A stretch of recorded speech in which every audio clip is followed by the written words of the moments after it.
Hey, what's up guys, it's Levi here and welcome to a brand new video on the Team Gullit channel, where in this video I'm gonna tell you the 5 most common mistakes you guys still make and you stop making, because it's gonna benefit your gameplay if you don't make them. So the mistakes we're gonna discuss the R2 sprint touch, which a lot of you guys still do. I will show you what happens when you do it and what happens if you are gonna be able to not make the mistake again. The second mistake we're gonna discuss is clearing the ball with X instead of circle and the benefits. The third mistake we're gonna discuss is not knowing about the playstyles of your players. There are so many benefits from knowing playstyles, also from your opponent players, but especially from your own. The fourth mistake is not using player roles. This is an insane mistake. I can't even think about that some people don't do it, but you will see why later on in the video. And the last mistake I'm going to discuss is not using L1 and R1 to trigger runs.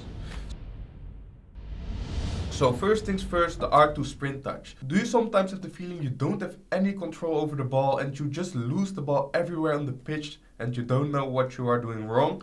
I probably know what you're doing wrong. You're probably holding R2 whilst receiving the ball. What happens? As you can see in these clips, when I hold R2 whilst receiving the ball, my players will take heavy touches. And it feels like your gameplay is bad and your players just don't do what you want, but it's your own mistake. Sometimes it can be good to take a sprint touch, but 9 out of 10 times you should just release R2. The thing that happens when you release R2 is that you have way more control over the ball. So you can start your build up again, or even better, here from the short corner, I play it into Mbappe. I don't hold R2, which gives me good control of the ball, and I score an easy goal.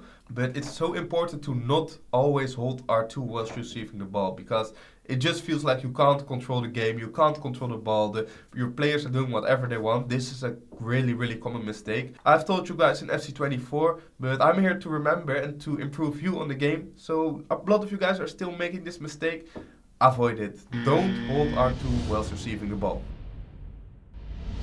Next up is clearing with X instead of clearing with circle. My friends always ask me, oh, how did you clear that ball from a corner? Or did you do that with X, or what kind of button was that? I always say, just clear with circle. It's not worth the risk. When you clear with X, okay, you can get the ball into feet and maybe start a build up from your own corner or a cross that came in, but it's not worth it because your opponent will still be able to press you right there, because there are a lot of players in the box from you but also from him, so it's hard to find the right option.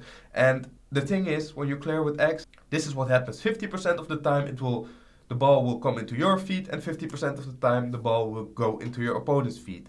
But you are at your goal, so if it goes into your opponent's feet, it's a big chance straight away. As you can see in this example, I clear it with X, falls into the feet of my opponent, and just a free goal that I gave him. Whilst, what happens when I clear with circle, okay, it's maybe not the nicest thing to see or the most beautiful football, but it's not about that. We just don't want to concede in this scenario. So when I clear with X, the ball is gone. It's outside the box. My opponent doesn't have a chance straight away to attack me and score a goal. So just get it gone. Clear with circle in tough situations. When you don't really know, okay, I really have the ball, I have time, just press circle. It goes away, and the best thing about it, which is kind of Easter egg, a lot of you guys, even the guys who are already clearing with circle, don't know, is that if you clear with circle, the chance of winning the duel is higher. It's because if you press circle, your player is more of attacking the ball, where you clear with X is trying to make a pass. So the lock-on you get when you clear with circle is better than the lock-on you get once you're clearing with X.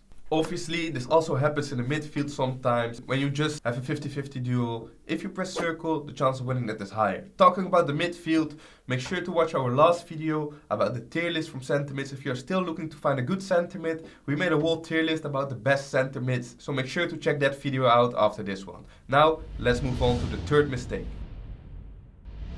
So, the third mistake, and I think this is gonna change your gameplay. This is gonna change it 180 degrees. This is gonna make you such better player. Not knowing playstyles is a so big mistake, guys. Playstyles are too important to not know about them. In this first example, I have the ball with Munoz. If we watch his playstyles, and then especially his passing playstyles, he doesn't have incisive pass on white. Incisive pass means regular triangle passes. He has long ball pass on white, which means L1 triangle passes. So his regular triangle passes are not gonna be bad, but they are not going to be good either. The difference between not having incisive pass and having long ball pass is crazy. Because in this first clip, I just choked the build up because I play a regular triangle pass. It could reach the player I want, but the chances are not that high.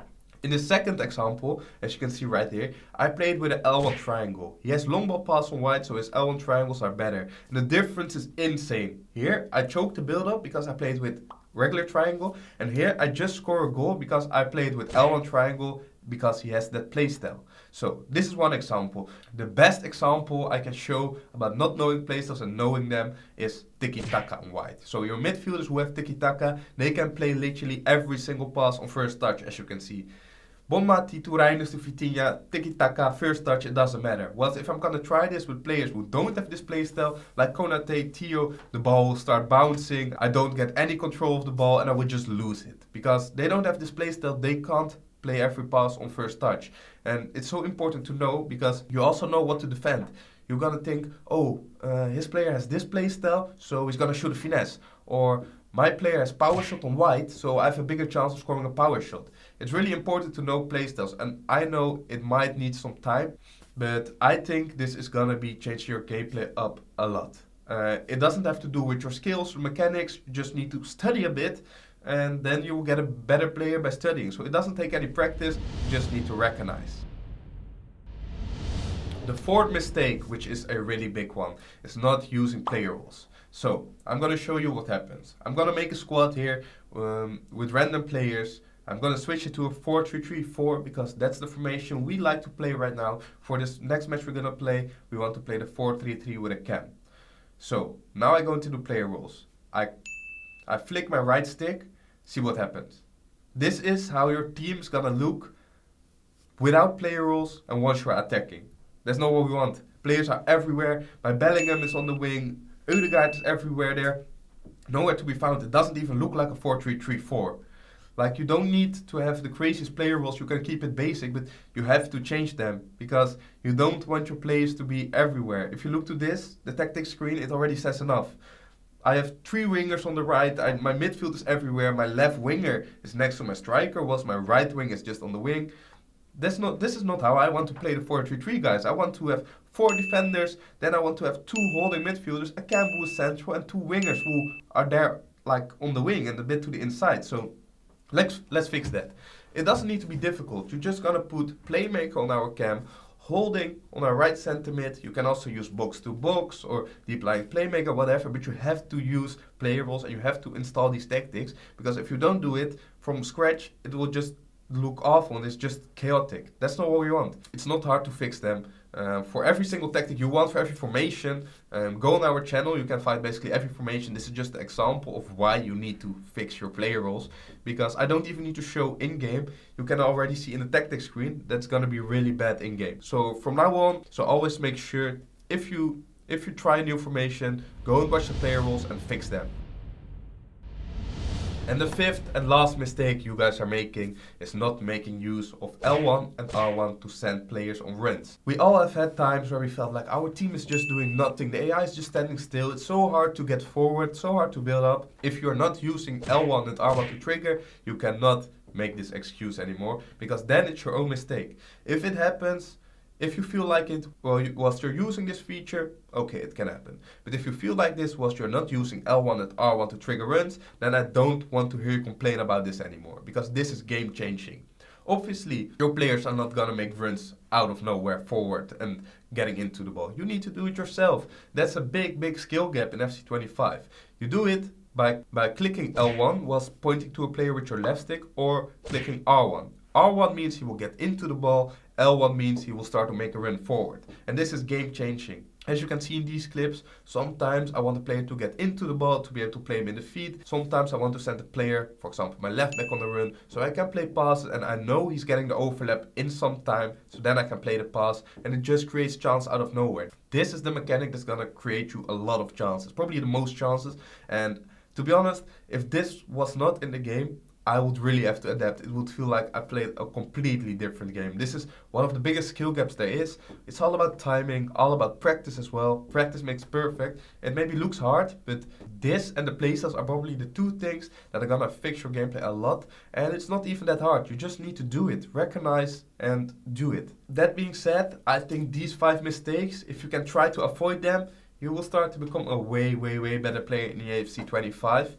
All that I want to say is thank you guys for watching. Make sure to subscribe on our channel if you haven't done that yet. If you like this video, make sure to put your thumbs up. Leave a comment down below. I want to thank you guys for watching and I'll see you guys next time. Ciao.